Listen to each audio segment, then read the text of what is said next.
Hello जी, नमस्कार। स्वागत है आप सभी का दोस्तों आज एक बहुत ही महत्वपूर्ण प्रश्न में।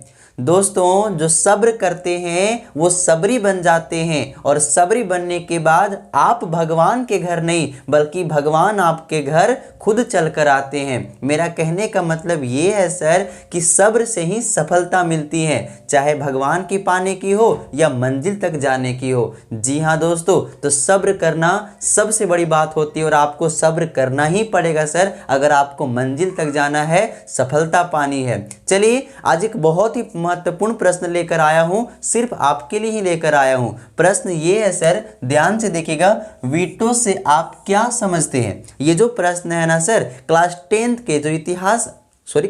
के जो विद्यार्थी हैं उनके लिए महत्वपूर्ण है। जी हाँ, तो जो क्लास 10th के जो विद्यार्थी हैं उनके लिए काफ़ी महत्वपूर्ण है। और ये जो प्रश्न है मैं इतिहास विषय से लेकर आया हूँ कि विट्टो से आप क्या समझते हो। और ये जो प्रश्न है ना सर, पिछले एग्जाम में पूछा जा चुका है, तो ये काफ़ी महत्वपूर्ण है, इसलिए आप बिल्कुल ध्यान से समझोगे। और मैं वादा आपसे करता हूँ कि अगर आप एक बार इस वीडियो को देख लिए तो फिर आपको कोई और वीडियो देखने की आवश्यकता या फिर कहीं और पढ़ने की आवश्यकता बिल्कुल भी नहीं पड़ेगी, क्योंकि मैं एक बार में, है ना, बस एक बार में आपको बहुत ही बेहतरीन तरीके से समझा भी दूंगा और याद भी करा दूंगा। जी हाँ सर, मैं याद करने के लिए किसी को नहीं देता, बस मुंह पर ही देखना ना, अभी देखते देखते आपको सारी बात याद हो जाएगी। बशर्ते बिल्कुल ध्यान से देखना है ना, बस शर्ते क्या करना है आपको, बिल्कुल ध्यान से देखना है। चलिए, मान लेते हैं ये प्रश्न एग्जाम में आ गया, मान लेते हैं ये प्रश्न एग्जाम में आ गया। विट्टो से आप क्या समझते हैं? 2 नंबर का है सर, बस बहुत बड़ा नहीं है, 2 ही नंबर का है ना।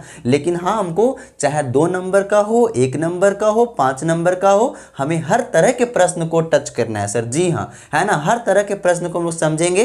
क्यों? क्योंकि हमें 1 नंबर भी नहीं छोड़ना है, 1 नंबर भी नहीं छोड़ना है सर, हर एक तरह के प्रश्न को हम लोग समझेंगे। चलिए, हमने आपके लिए लेकर आया 2 नंबर का प्रश्न। चलिए मान लेते हैं ये प्रश्न आ गया है ना, तो आपको सुंदर सा पहले लिखना है क्या, विट्टो। क्या लिखेंगे सर? विट्टो। हमने विट्टो लिख दिया।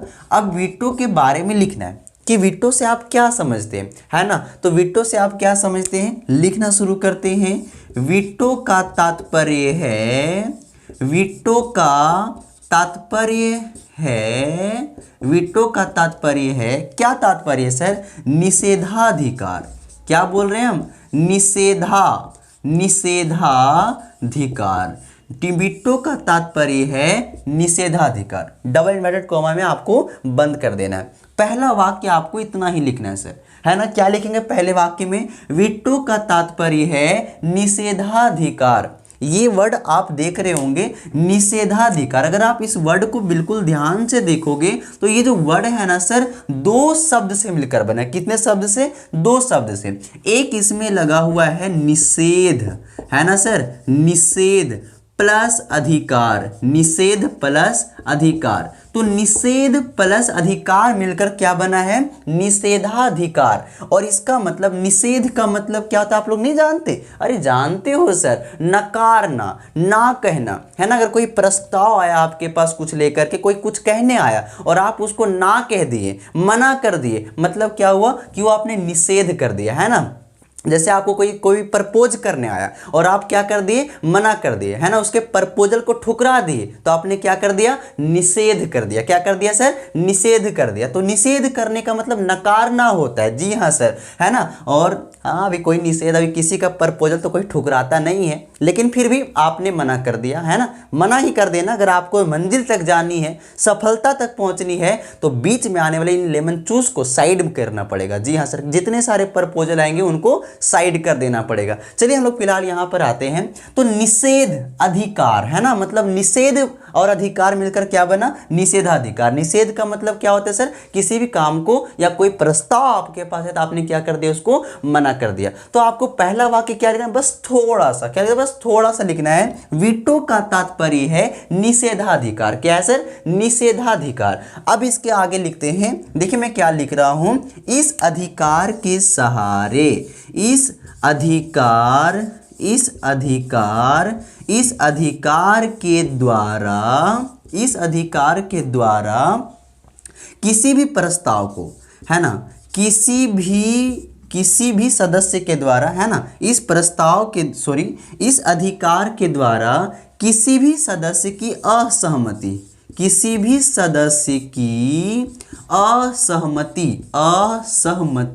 इस प्रस्ताव के इस अधिकार के द्वारा किसी भी सदस्य की असहमति किसी भी प्रस्ताव को, है ना सर, किसी भी प्रस्ताव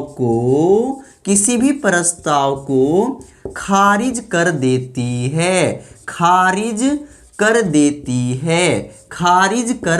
है मतलब उसको लागू नहीं होने देती, खारिज कर देती है। बस इतना आपको लिखना है और बस इतना लिखेंगे और आपको लगेगा क्या, बस 2 नंबर आपको मिल जाएगा। अब लग रहा होगा कि इतना बड़ा परिभाषा कौन याद करेगा, हमसे तो ना हो पाएगा। होगा बशर्ते बिल्कुल ध्यान से सुन लिया। देखो ना, मैं आपको बस मुंह पर याद करा दूंगा।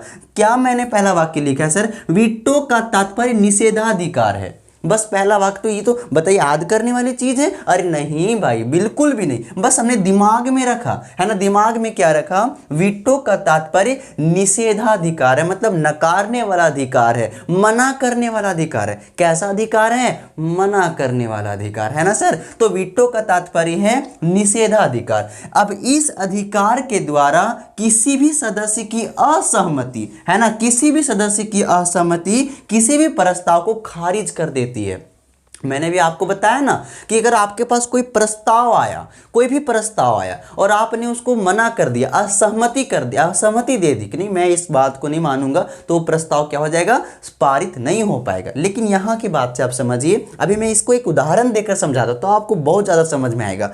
आपने नाम सुना होगा संयुक्त राष्ट्र संघ, नाम सुने हैं? हाँ, तो संयुक्त राष्ट्र संघ की जो सर सुरक्षा परिषद है ना सर, सुरक्षा परिषद जो है वहां पर आप जानते होंगे सुरक्षा परिषद में सदस्यों की संख्या कितनी है, पता है आपको? सदस्यों की संख्या कुल 15 है। कितनी है सर? 15 है। अब देखिए जो सुरक्षा परिषद है इसको भी 2 भागों में बांटा गया। जो सदस्य है ना उनको 2 भागों में बांट दिया गया। कितने भागों में? 2 भागों में। एक सदस्य को कहा जाता है अस्थाई सदस्य। क्या कहा जाता है सर? अस्थाई सदस्य। और एक सदस्य को कहा जाता है अस्थाई सदस्य। क्या कहा जाता है सर? अस्थाई सदस्य। ठीक है, समझ में आ रही ना बात? बिल्कुल समझ में आएगी। अस्थाई सदस्य और अस्थाई सदस्य। अब देखिए जो अस्थाई सदस्य है ना उनकी संख्या 5 है। कितनी है सर? 5 है। और जो अस्थाई सदस्य है ना इनकी संख्या 10 है। तो जो 10 है ना ये हमेशा के लिए नहीं रहते, केवल इनका ना प्रत्येक 2 साल के बाद चुनाव होता है। और इस बार आप याद रखेंगे जो इन साल ना इस वर्ष पाकिस्तान भी अस्थाई सदस्य बन चुका है। तो पाकिस्तान भी इस वर्ष सुरक्षा परिषद का अस्थाई सदस्य बन चुका है और 2025 से 2026 तक वो कमान संभालेगा। चलिए दोस्तों हम लोग आते हैं यहाँ पर। तो जो अस्थाई सदस्य है ना इनमें कौन है पता है? अमेरिका, फ्रांस, रूस, ब्रिटेन और चीन। अमेरिका, फ्रांस, रूस, ब्रिटेन और चीन। और ये जो 5 सदस्य देश है ना सर इनको मिला हुआ है वीटो। क्या मिला हुआ है सर? वीटो शक्ति मिला हुआ है। इनको वीटो पावर दिया गया है। मतलब ये 5 सदस्य देश अगर सुरक्षा परिषद में कोई भी प्रस्ताव पारित किया जाता है ना, और 5 में से कोई भी सदस्य, एक को सदस्य अगर वीटो कह दिया कि वीटो का प्रयोग कर लिया तो प्रस्ताव किसी भी कीमत पर पारित नहीं होगा। क्यों? क्योंकि हमने क्या पढ़ा आपको कि वीटो का मतलब क्या होता है? निषेध करने का अधिकार है। उसने निषेध कर दिया, उसको लागू होने से रोक दिया, है ना दोस्तों। तो आज रखेंगे इस तरीके से भी प्रश्न पूछ लेता है कि सुरक्षा परिषद में कितने सदस्यों को वीटो शक्ति मिला हुआ है? 5। और वो कौन कौन है सर? अमेरिका, फ्रांस, रूस, ब्रिटेन और चाइना, चीन सर। तो उम्मीद करते हैं आपको पूरी बात समझ में आई होगी। एक बार फिर से परिभाषा देख लीजिए सर। वीटो क्या है?